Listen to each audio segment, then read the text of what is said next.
our Brattleboro's community talk show. I'm Wendy O'Connell, and our guest today is Jan Ori. Music has been a huge part of Jan's life, from listening to early rock and roll, some of the best music in the world, to becoming a songwriter and rock musician. In the 80s, Jan was the lead vocalist and keyboard player, and the only woman, in a new wave alternative band which toured and played nightclubs and theaters, opening for major acts across the country. She moved to this alternative area in 1991, and today she'll fill us in on where she's been and how she got here. Welcome, Jan. Hi, Wendy. Thank you for having me. Thanks for being on the show. You're welcome. Yes. Another thing we can talk about is your sense of style, which is always wonderful, unique, and fabulous. Thank you. And how you got there. So, so keep that in mind as we talk. Will do. Okay. That might cause me to get up and walk around the table, Oh. but I won't. I'll stay seated. If we had another camera, Right. we could really If accommodate you had a that. stage, I could walk. You grew up around in Chicago. A suburb of Chicago, yes. And your parents were both Italian. Yep. Immigrants from the old country. My father was from a little village, a mountain village in Tuscany, and my mother was from Calabria. So they were from two very different parts of the country. Yes. And so you had a big Italian family. Yes. Yes. Yes. And you had a sister. I did have a sister, 4 years younger than me. But yeah, I think my mom was one of 10. Wow. I know, and they all had names I couldn't pronounce. And my dad, you know, he had 3 brothers. As you mentioned, the part of Chicago that you grew up in was, there were a lot of immigrants, but Yes. so there were a lot of Jewish people and a lot of Italian people. Yes. But you mixed together quite well, it sounds like. Yeah, you know, it's funny in these times right now, you hear all about everybody trying to make the other.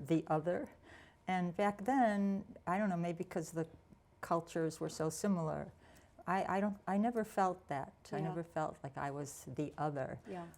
Except when it came to, you know, wealth. There was a real difference between the Italian immigrants who were the landscapers and the waitresses and the house cleaners versus, you know, the people who owned U.S. Steel or Max Factor. Right.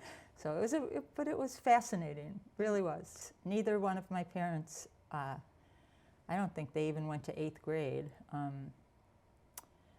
But they did encourage my sister and I to get an education, to cherish whatever gift we were given, mine being art and music, and they were supportive.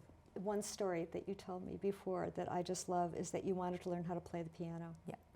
And you folks didn't have the money to buy a piano. They did not. So tell us what you did. So my neighbors across the street had a piano, and I think I was almost 6 years old. Every day after school, well, after I watched American Bandstand, every day I would cross over and ask them if I could play on the piano, and they let me. And then one day I asked them if I could draw the keyboard so that I could take it home with me and practice. So they said, sure. So I taped together some manila paper and drew the keyboard. And you know, I was thinking about it this morning. I think that's what trained my ear, because I had to imagine what the notes sounded like, because I didn't have a piano. So yeah, I would just sit there and play the songs that you know, that were in their little piano books. And then one day I came home, and my parents were grinning ear to ear, and they took my hand and led me into their bedroom, because it was a very small house. It's where the only place the piano would fit, and they had bought an upright piano for $5. Great. That was one of the happiest days of my life. During this time, maybe you were a little bit older, but rock and roll started really happening. And Thank goodness. for you and I, you know, being of an age, some of those early people they made such an impression on us. Oh my God, I got goosebumps just thinking about what you're saying. I mean, remember Connie Francis, her voice? Yeah. Or, you know, even the teen heartthrobs, you know, Frankie Avalon and Bobby Rydell and Fabian. Yeah. Oh my God. Ricky Nelson. Ricky Nelson. But then like Roy Orbison and Gene Pitney. And, yes, yes. I got to see I saw the Beatles at Comiskey Park in 1965, and I saw Jimi Hendrix, and I saw Janis Joplin, but in high school, my favorite musician was Dusty Springfield. Yeah. And I saw the Rolling Stones. Oh, those were the days. Yeah. And it was not too much money to go see them Right. back then. No, I remember concert tickets being $3. Yeah, I think I saw Cream for like $2.50. This is going to be a great show for people over a certain age. We ate early. Our dinner was always at 4:30. Don't ask me. Oh, because my mother was a waitress, and she had to go to work. So we always had dinner at 4:30, and then I always went into the bedroom where my piano was, their bedroom, and the radio was, and turned on WLS or my record player. And you and I talked about this, danced with the doorknob. Because the door was so solid, and it didn't move. It didn't give you any problems. It didn't step on your feet. I know. I had a boyfriend, who learned how to jitterbug using the doorknob. Yeah. What a great partner those doors were. Right. Oh, man. Yeah. Were you also starting to get a sense of your own style then, in terms of clothes? I mean, it was such an era for lots of different kinds of clothes. Yeah, in the late 60s. I mean, I graduated in 66, so it was still kind of on the edge of fashion. But once I got out of Highland Park and went to school in Madison, Wisconsin, the University of Wisconsin, oh yeah, then the style started happening. Yeah. I never identified as a hippie, but I definitely dressed like one. Yeah, yeah. Back then. Well, it was hard to avoid. I mean, that's sort of what was going on in the culture too, and in the stores of what you bought. Oh. So you got to the University of Wisconsin in Madison. Yes. Which was that a pretty cool place to be going to school back then? Absolutely. Yeah. I think it was. There were 50,000 undergraduates, so it was like a city. Wow. And also it was very politically active. A lot of bad things happened as well as good things. I don't know if you remember, but these anti-war protesters took an airplane and bombed a university building, not knowing that there was a graduate student in the building, and he died. Wow. So yeah, there were a lot of protests and arrests and tear gas, but musically it was great. That's where I saw Jimmy, Janis, blues and classical, folk. I mean, Pete Seeger came there all the time. So at the University of Wisconsin, what were you studying in those days besides being in music wholeheartedly? I was majoring in art, fine art, mostly painting, drawing, and printmaking. I wasn't really playing music in college. I was dating a lot of musicians, going to a lot of concerts, but didn't get into performing music until after I got out of college. And then what was your entree into that, into performance? I had a boyfriend, and he was a great guitarist. He eventually became my husband, and the lead guitarist in my band. And we were in our mid to late 20s. We were both full-time students, and we had a baby. We had our daughter Nina, and so we looked at each other and said, we need to do something to bring money in, you know.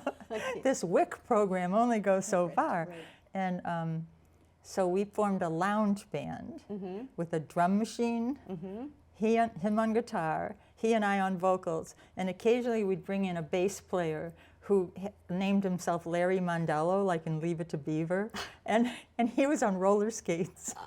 And we'd play country clubs and Sheraton Inns, you know, the lounges. Yes.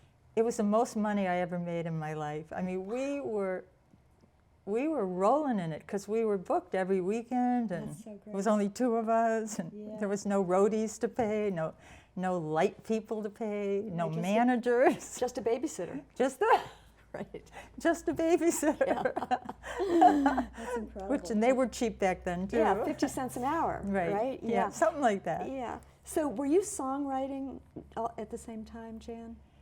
My songwriting didn't really happen till we quit covering other people's material. After the lounge band, we picked up a bass player who ironically was a co-parent at the nursery school that our daughter was in. And he was an unbeknownst to us, because he was a very, very, I mean, looking at him, you would have never guessed that once upon a time he was the bass player in the Paul Butterfield Band, Siegel Schwall Band, and Iggy Pop. Wow. Because he had long hair, and he's living out in the country, and you had to take your shoes off every time you went to his house. But he turned out to be the most dynamite bass player, and wow. we just decided to put a band together. Was this the Side Effects? A cover band, Side Effects. Side Effects. And we, again, got lots of work because we were covering, like, all kinds of songs that were people wanted to hear, from weddings to bar mitzvahs to high school proms. Those were the kind of gigs we were getting. And it was fun, but it wasn't creative. And so is that when songwriting came in for you? And what was that process like for you? What did that do for you, being able to write songs? Knowing that I was in the company of two very solid musicians who really appreciated my input, my lyrics, and my voice. Wendy, it was something that, I don't know, if you've ever painted and you just get a brand new set of oil paints every day, you just, or you get a different palette and you go with it. And we wrote some great songs and took them out on the road with us. We ended Side Effects and started up Figure 5. And ultimately recorded an album with Butch Vig as the producer, who, I don't know if there are any music fans out there, but Butch Vig produced Nirvana, and he produced the Nevermind album, and he produced the Smashing Pumpkins, and the two latest Foo Fighter albums, and Nirvana and Green Day. Oh my goodness. And he is in the band Garbage with Shirley Manson, who are now out on tour with Tears for Fears. He's still going. Yeah, we're going. I take all my friends. That's so great. I know. We have a Garbage, a Putney and Brattleboro Garbage fan club. So he is helping you to produce. Butch produced our album. Yes. And then at some point you became your own production company. Is that correct? Then we formed a record company, an actual record company where we signed artists.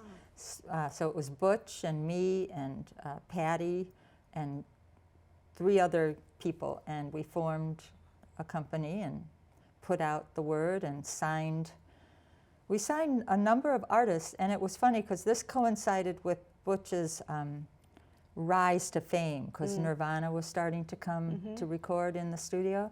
And Butch got written up that year as being the hottest producer by Rolling Stone, and he mentioned our record company, which was very small.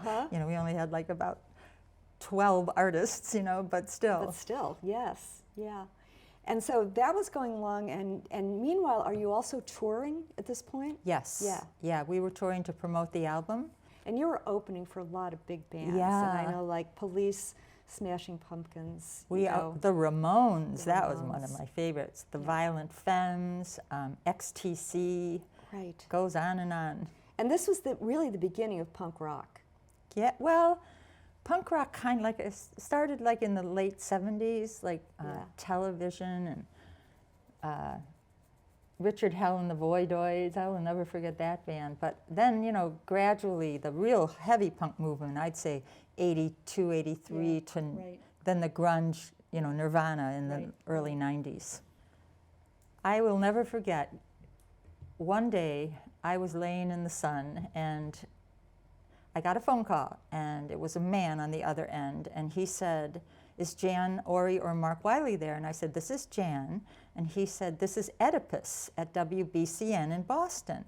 Now, I knew WBCN. I don't know if any of you are from Boston, but WBCN, Oedipus, he was the disc jockey that broke U2 and the Police to this country. He was the one that played them. And so I thought this person was kidding.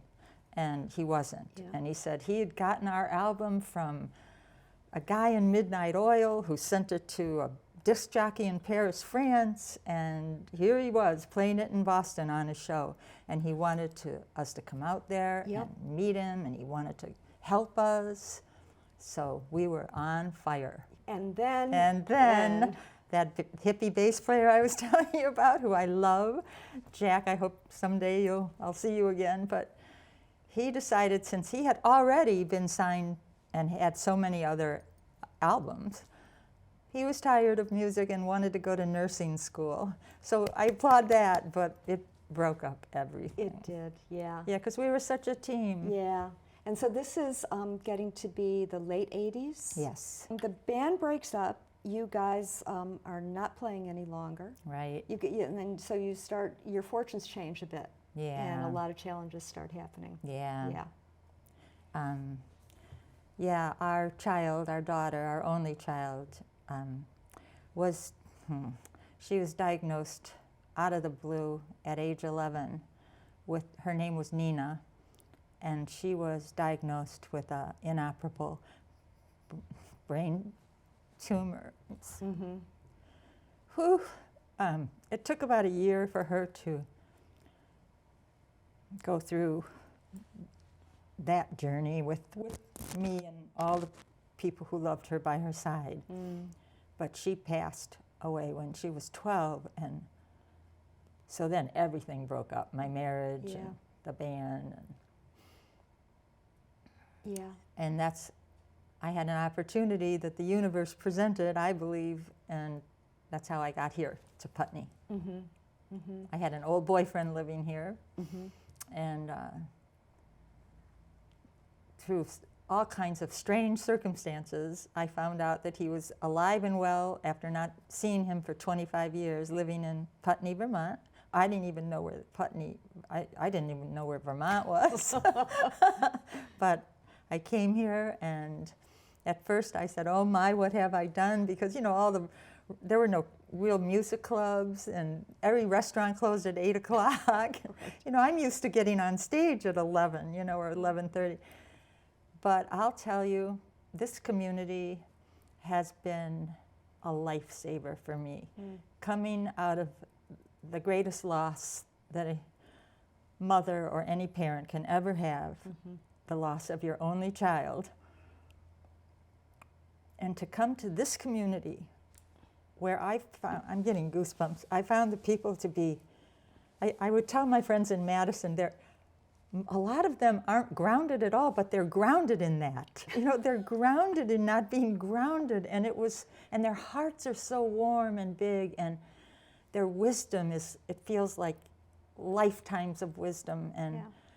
I don't think I could have made it Mm-hmm. without the community I found in.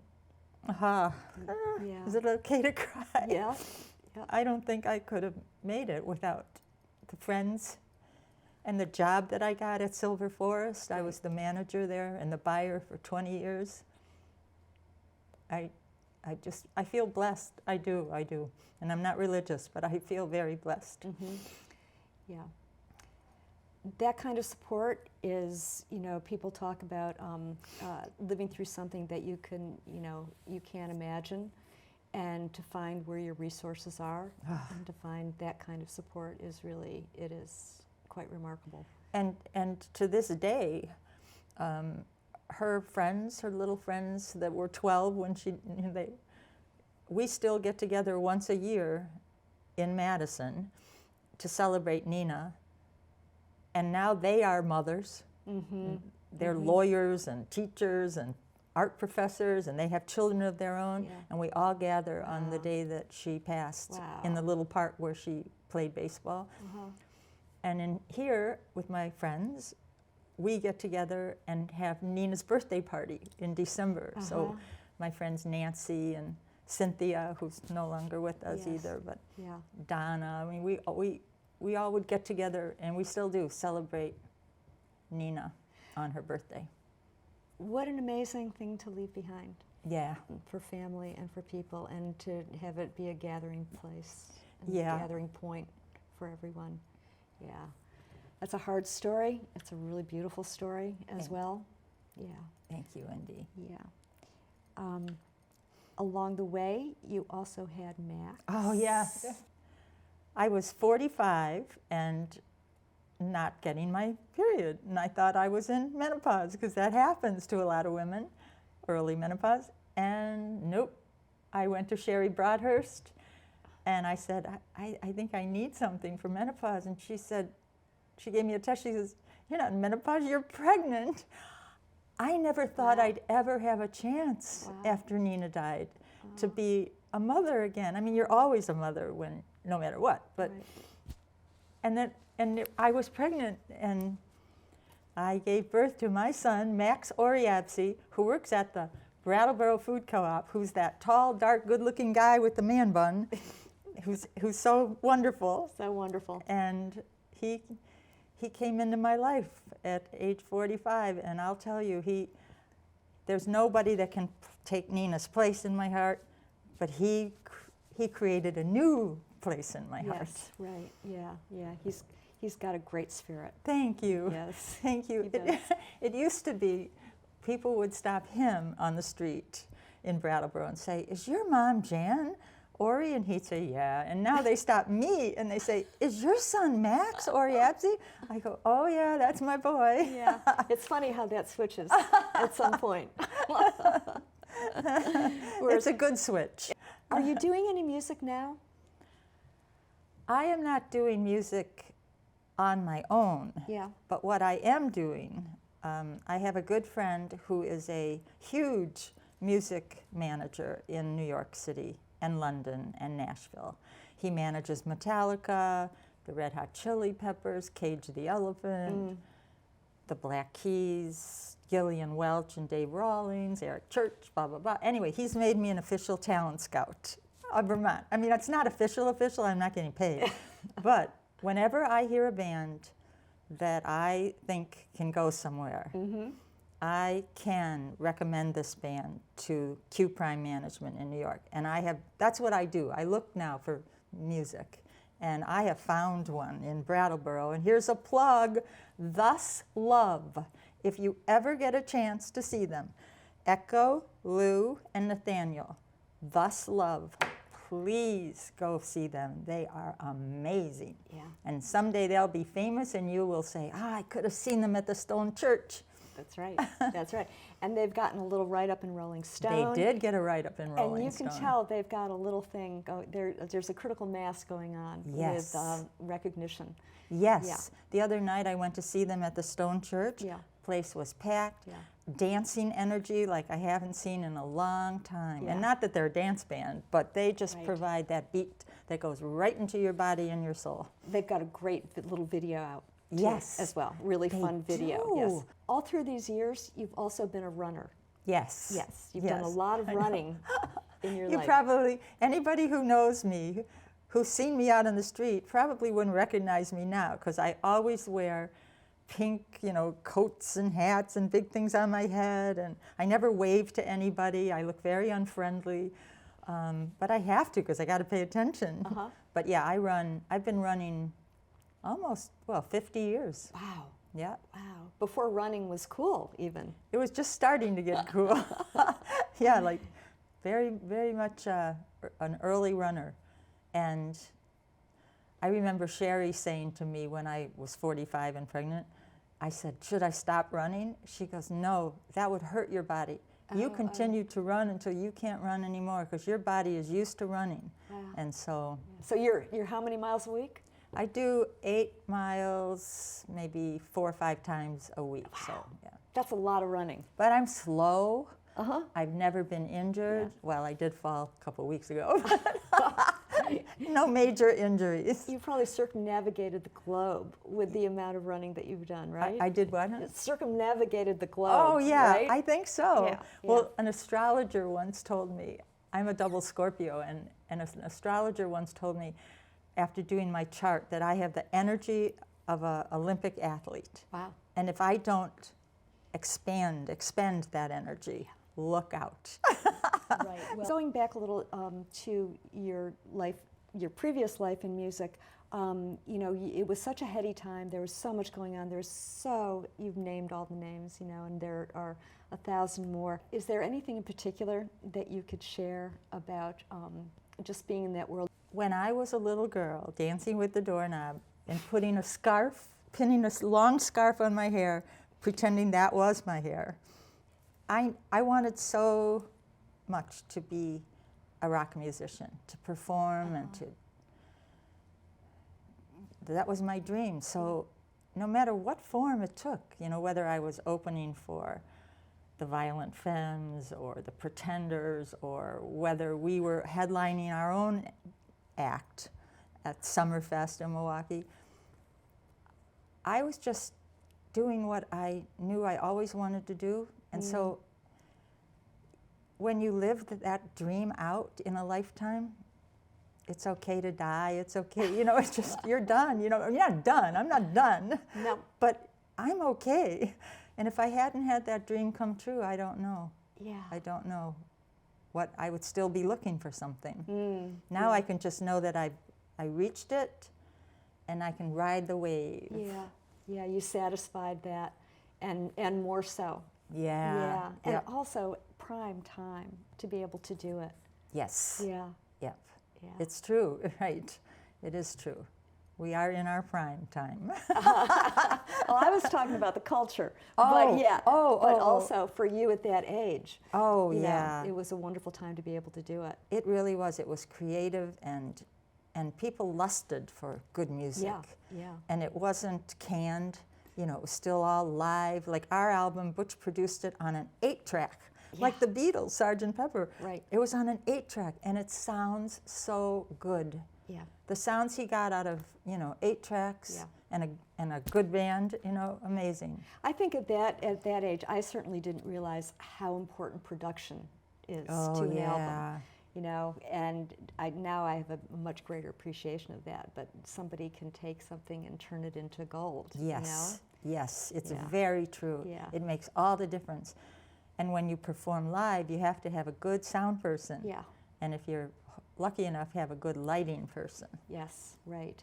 Jan, thank you so much. Oh, Wendy, thank you, hon. Thank you for inviting me. It's great to have Why you don't on. you say how you've heard about? I mean, we know each other. Well, I think Jan is a great, great, great example for me, a wonderful example of what this show is about. Because one of the first ideas I ever had to do the show was the fact that many of us have lived here 20, 30, 40, 50 years or more, and we see each other on the street or in the shops or around town, or our kids play baseball, whatever. We know each other, we don't really know each other. We don't know the backstory. And so one of the ideas was to bring people on and have them tell their story of who they are and what the community means to them as well is a really big piece of it. And Jan is one of those people for me. You know, I've seen you around town for these over 30 years.